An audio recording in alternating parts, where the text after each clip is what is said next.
Dr. Henry T. Sampson, born 1934, gamma electric cell. Dr. Henry T. Sampson is just as much as an action hero as the muscle-bound Samson from the Bible. Born in Mississippi in 1934, Dr. Sampson was the first African American to earn a PhD in nuclear engineering, which he did in 1967. In 1971, he invented something called the gamma electric cell, which converts radiation directly into electricity. It was a big deal, and Dr. Sampson won a bunch of awards for his invention. Here's something interesting about him that has nothing to do with science. He also wrote books and produced documentary films about overlooked African American filmmakers in the 19th and 20th centuries. Ella's Fast Facts. There are 442 nuclear power reactors in the world. 104 of them are in the United States. These reactors provide 14% of the world's electricity and 20% of the U.S.'s energy. Granville T Woods, 1856 to 1910, Induction Telegraph. When Granville T Woods was 10, he quit school because his family needed money. He worked in a machine shop that repaired railroad equipment and went nuts all over the electrical machines. He paid guys that worked there to teach him how everything worked. Eventually, he attended college and studied engineering. He invented stuff like a steam broiler furnace for trains, improved the telephone transmitter so the sound was clearer, and even improved the egg incubator. In 1887, he patented his most famous invention, the Induction Telegraph. The Induction Telegraph allowed moving trains to send and receive messages from railroad stations, making train travel a lot safer. Thomas Edison was so impressed that he offered Woods a job, but the Black Edison, that's what they called him, preferred to stay the one and only Black Granville Woods and continue to work for himself. Ella's Fast Facts. In 1890, there were 163,597 miles of railroad track in the U.S. Abraham Lincoln signed the Pacific Railway Act on July 1, 1862, which paved the way for the Transcontinental Railroad and led to many inventions that improved railroad safety. Herbie's notes on Lewis Howard Latimer. Lewis Howard Latimer, son of slaves. Lewis Howard Latimer was born on September 4, 1884, in Chelsea, Massachusetts, the youngest of 4 children. Just 6 years earlier, his parents, George and Rebecca Latimer, had been enslaved in Virginia.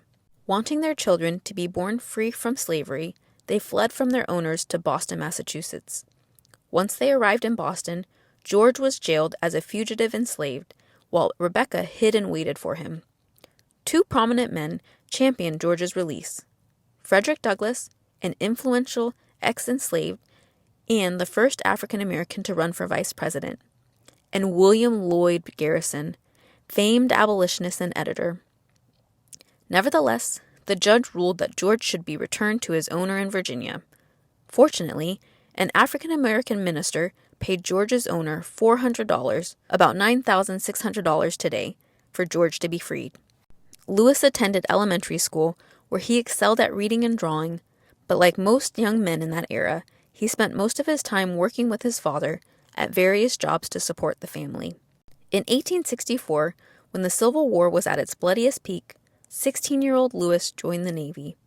After serving on the Union gunboat, the USS Massaroit, he was honorably discharged in 1865. Latimer returned to Boston and landed a $3 a week job as an office boy at Crosby & Gold, a patent law firm that specialized in protecting inventors' patents. Here, Latimer observed the draftspeople creating their elaborate and precise drawings of clients' inventions and taught himself how to do the same thing.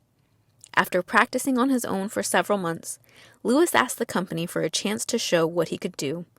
Surprising and impressing everyone at this company with his skill, Latimer was promoted to draftsperson at $20 a week. In 1897, Latimer was hired by Alexander Graham Bell, a teacher of deaf children, to draw his invention for a patent application. The invention was the telephone. Latimer and Bell worked all night to finish the blueprints and were able to file the patent just a few hours before another inventor working to patent a version of the telephone, making Bell the official inventor. In 1880, Latimer moved to Brooklyn, New York, to work for inventor Hiram Maxim, the founder of the U.S. Electric Lighting Company and a rival to Thomas Edison. During this time, Latimer devised a method for enclosing the light bulb filament from breaking. This made the bulb more efficient. Although he received a patent for his breakthrough, all profits went to Maxim. In 1884, Latimer's expertise in electrical lighting was so highly regarded that he was hired by Thomas Edison's company. Latimer helped Edison in 3 areas. 1. Navigating the tricky patent application process. 2. Protecting Edison's patents by investigating claims against Edison and testifying as an expert witness. 3. Amassing a comprehensive library on all available knowledge of incandescent lighting. A few years later, Latimer wrote Incandescent Electric Lighting, a Practical Description of the Edison System, 1890, which was the Bible on incandescent lighting. Latimer continued to work for Edison in patent inventions for the next 27 years.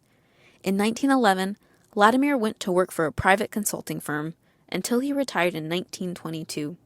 He continued to invent and teach until his death in 1928. Renaissance family man, Lewis Latimer was an important figure in the development of the light bulb, but he loved the arts and had a passion for science.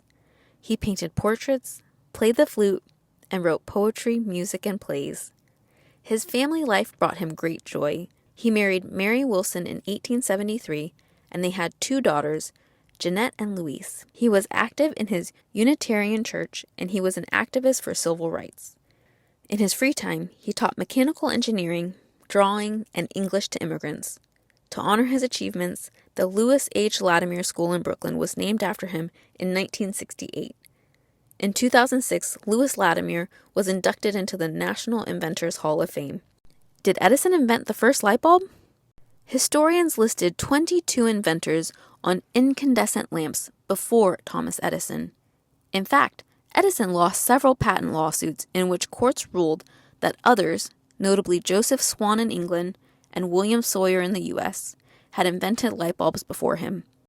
Edison and his staff of 10 scientists clearly used the work of Joseph Swan in particular when developing their own version of the light bulb. Edison also bought the patents of other inventors. He and his team were able to vastly improve the light bulb to burn longer and brighter than earlier versions and help to make technology less expensive. Despite not being the original inventor of the light bulb, Edison is responsible for making electricity easily available. He realized that in order for the light bulb to become popular, an entire infrastructure of generators, wires, fixtures, and lamps would be necessary. Edison used his considerable reputation as an inventor to entice investors to give him large amounts of money needed to get this massive infrastructure built. His genius as a scientist and as a businessman helped to bring electricity to the average home. Thanks for listening. Tune in Monday when we read Chapter 2 and learn more about Dr. Mark Dean and Dr. Valerie L. Thomas.